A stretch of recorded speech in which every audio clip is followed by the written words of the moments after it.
In the tapestry of English history, few periods are as transformative as the era of the Danelaw. It was a time of epic struggles, cultural exchanges, and monumental change.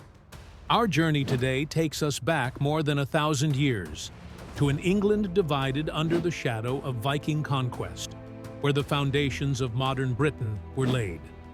The story begins in the late 8th century, when Viking longships first appeared off the coasts of England.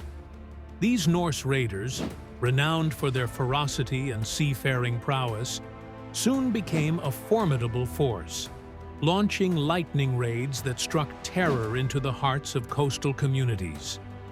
By the mid-9th century, their ambitions grew. It was no longer mere plundering. The Vikings sought conquest and settlement.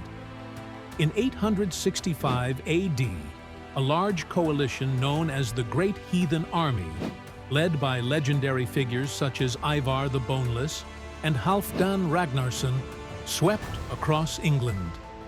Their initial victories were startlingly swift, with the once powerful Anglo-Saxon kingdoms falling one by one. First came Northumbria, then East Anglia, and soon Mercia succumbed. The invaders were not just warriors, they were settlers, farmers, and traders, leaving an indelible mark on these lands. The Vikings' advances were halted only by the resilience of Wessex, England's last independent kingdom. Under the astute leadership of King Alfred the Great, the Saxons adopted new defensive strategies, including the fortification of towns and increasing the mobility of their forces. Yet, compromise was inevitable. After a decisive battle at Edington in 878, Alfred and the Viking leader Guthrum agreed to a truce, resulting in the Treaty of Wedmore. This accord effectively divided England into two: the south under Anglo-Saxon control and the north and east under Danish rule. Thus, the Danelaw was born, spanning roughly from East Anglia and the East Midlands, stretching northward up into modern-day Yorkshire. The Danelaw was not just a territorial division, it was a cultural frontier. Here, Norse laws, customs, and language intermingled with Anglo-Saxon traditions. Towns with names ending in -by, -thorpe, and -thwaite sprang up, echoing the Norse influence. The legal system incorporated aspects of both cultures, fostering a unique blend of customs and governance. Economically, the Danelaw flourished. The Vikings had a network of trade that extended across Europe, and they brought this vast exposure to their new homes in England. Markets thrived, towns grew, and artisans from both traditions shared and honed their crafts, leading to a vibrant and diverse society. Yet, the peace of the Danelaw was not to last perpetually. Successive generations of English kings, inspired by the vision of unification, sought to reclaim these territories.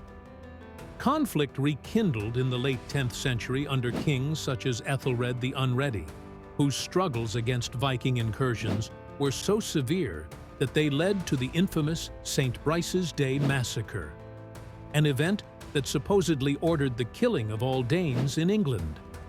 Ultimately, it was King Edward the Elder and his sister, Ethelfled, who began the reconquest, slowly eroding the Danelaw's influence.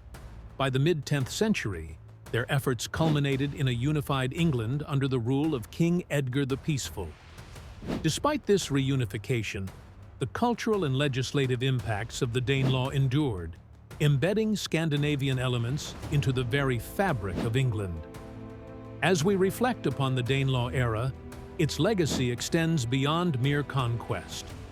It was a chapter defined by adaptation and resilience, where warriors transformed into settlers. Disparate cultures found ways to coexist and influence one another profoundly. Even today, the echoes of this Viking chapter resound through England's towns, laws, and even its language. Thus, the tale of the Danelaw is not simply one of battle and division. It is equally about integration, innovation, and the enduring spirit of a people who shaped the destiny of a nation. While the shadows of longships no longer loom on the horizon, the imprint of this unique period in history continues to sail through time, reminding us of a pivotal era that forever altered the course of England.